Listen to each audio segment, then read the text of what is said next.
There is tension and disarray in Zimbabwe as the nation has just launched their new gold-backed currency.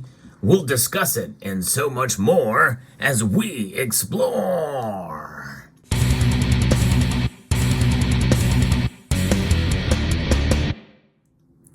Anytime there is change, especially radical change, like what's going on in Zimbabwe, it's to be expected that there's going to be some hiccups. But this is a little bit more than that. There's a little bit of chaos happening here. And some are probably questioning the legitimacy of this from the very beginning anyway.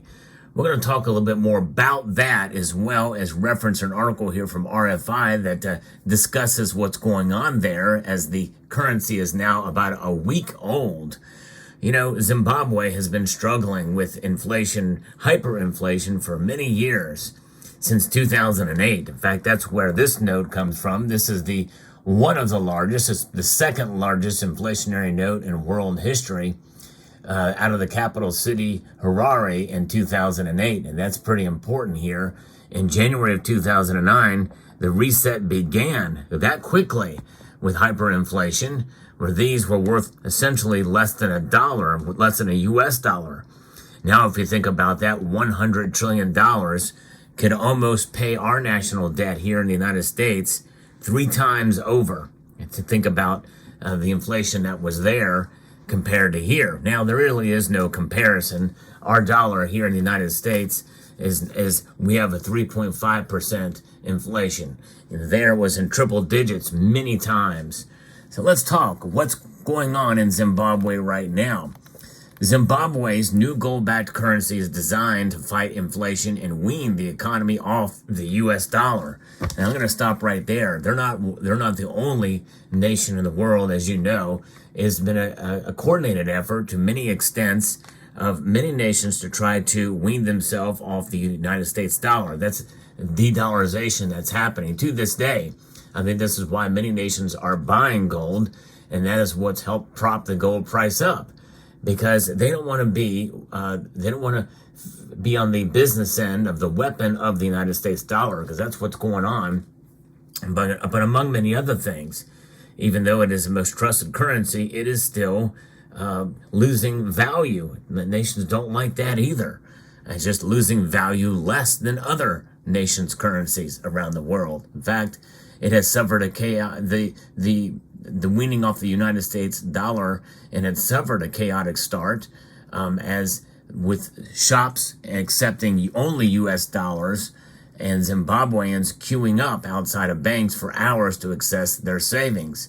A lot of these shops are only accepting dollars right now for this transition. That's part of what is contributing to the chaos. Now, the ZiG, short for Zimbabwe Gold, officially started trading last week. Just days after the country's central bank announced it would replace the Zimbabwean dollar, which has tumbled in value over the past year.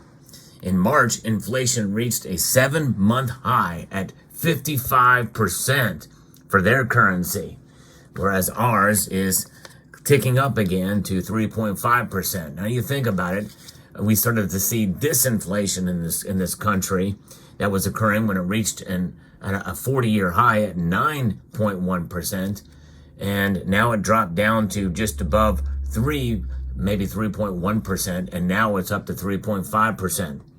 So we're starting a new thing here called reflation, and many Americans are not happy, for sure, and it's a hidden tax. It's a hidden tax that affects everybody around the world, especially those who rely on the dollar and are on limited and fixed incomes. It's bad news all around. In Zimbabwe, well, a couple of years ago, they actually sought to first fight this with actually minting gold coins of the 1-ounce variety, which really put a limit on the availability of them around the country. Mostly they could be bought in country. In fact, I've yet to see one outside of the country. I know that there has been a place that you can buy some rare gold coins, even modern coins, that are not readily available in the United States through the normal channels of bullion dealers and the like. But I've yet to see one in person, seen images of it. but that's very limited until they do fractional ones. And I think they've talked about maybe doing some fractional coins, but most Zimbabweans can't afford to do so. Like I said, it's a third world country. Now, this inflation that we see at 55% is that's minor compared to what they've seen in the past, because this is Zimbabwe's sixth attempt at creating a new currency since 2008, and many in the country were not prepared for the switch, and that is a problem for sure. Most banks had their systems offline on Tuesday of last week as they worked to transition them to the ZiG. So it caused long lines outside some branches in the capital Harare, with hundreds of people waiting for hours to withdraw cash or have access to their funds.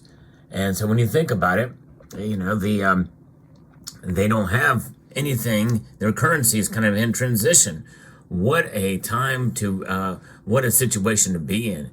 If they would have had physical gold, they would have been set for sure. Zimbabwe is a large producer of gold, but again, their economy and what kind of sizes can you get for your gold? And this new gold-backed currency, is it redeemable in gold? Likely not. You know, I'm speculating by saying that, but it's not really been mentioned here if it can be traded.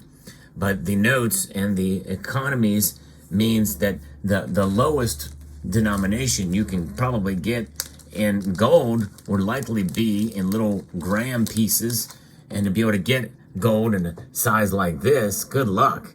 You know, this is and even this is still pretty expensive. This thing would probably cost you, you know, $80-90 now, considering where gold is these days.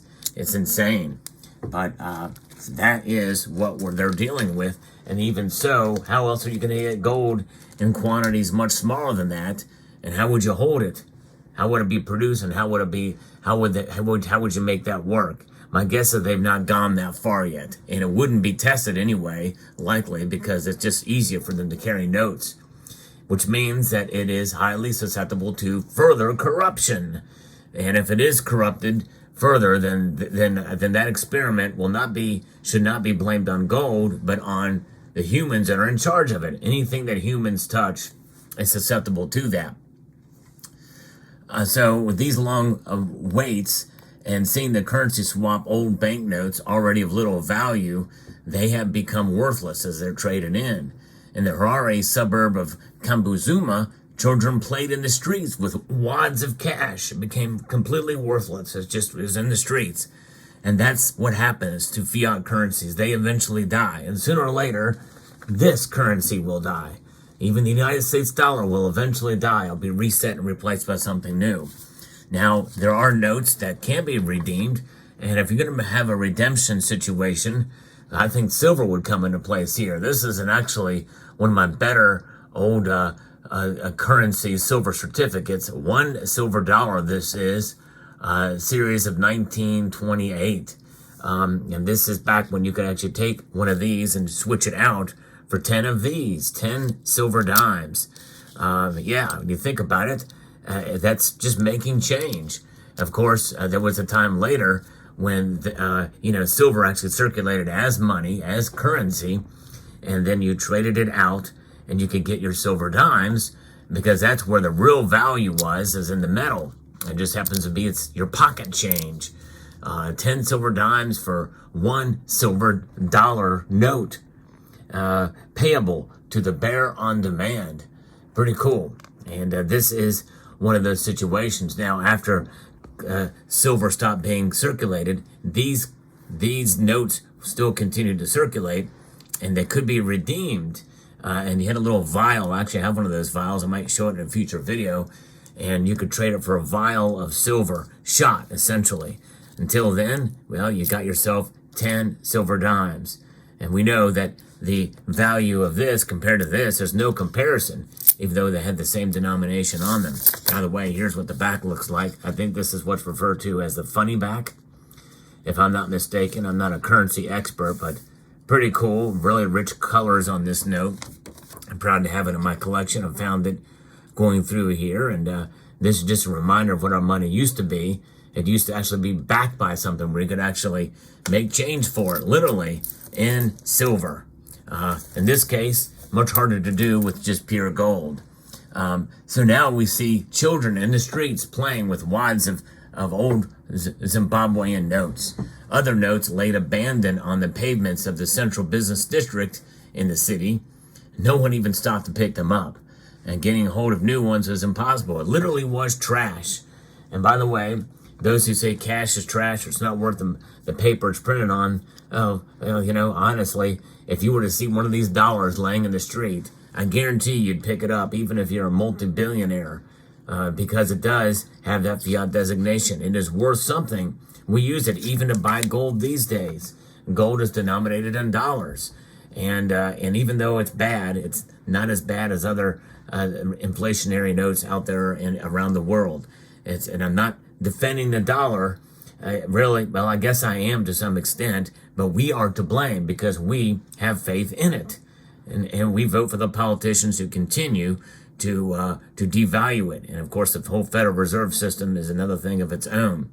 But does not take away from the fact that Article 1, Section 10 of the Constitution is gold and silver, indeed, our money. In fact, when you look at gold, when it actually circulated in this country, the highest denominated coin that regularly circulated was a $10 gold piece. This is the gold eagle. Indeed, I've shown in several videos recently the gold double eagle. Well, those did not circulate very often, but the $10 pieces did. They were the largest ones to really circulate fairly regularly there. So I bring that into you to show you that that's what it looked like. You can get one of those in your pocket for sure, and have something something of value and of worth there. Beautiful indeed. And so getting hold of the new notes now in Zimbabwe is proving to be very, very difficult, causing chaos, because how long are these old notes going to last? And they're becoming less worthless and becoming even more, that's deflationary with the old notes being taken out of circulation. And essentially that means that they're worth even less. Now, the central bank said that they're still being printed more notes, but they will only become available on the 30th of April. So they need to print more notes, and they are working on that now. Some financial experts have expressed doubts that the ZIG is a solution. Of course, many of those are likely modern monetary theorists, Keynesians. Well, the only reason why, there's two reasons why that the gold-backed currency could fail. Number one is corruption. That's the one that would be the biggest threat. Zimbabwe has been corrupt for a long time. No question about it, dating back to even before it became a nation. We used to be Rhodesia. They had much more success under Rhodesia than under Zimbabwe. But even still, not to say that there wasn't corruption there and scandal, but this is the situation we find ourselves in Zimbabwe right now.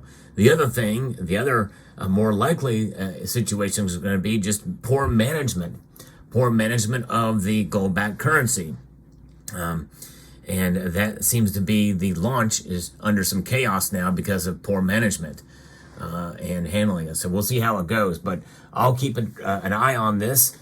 Bring you the latest news on this channel is what I like to do. So I hope you found this video informative, insightful, and educational. Would like to extend a multitude of gratitude to each and every one of you for taking the time to watch, and to encourage you to please rate, share, comment, and subscribe.